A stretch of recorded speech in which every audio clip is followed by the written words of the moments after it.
పండుకోవా? పండుకుంటావా పండుకోవా? నేను ఇప్పుడు నిన్నేమన్నా పండుకుంటావా పండుకోవా అని అడిగిన. దానికి ఎందుకు ఏడుపు ఎక్స్ప్రెషను? పండుకో.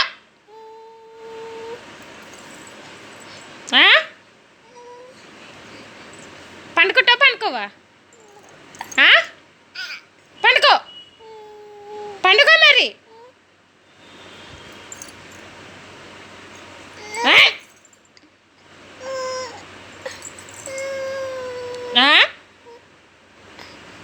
ఏమైంది?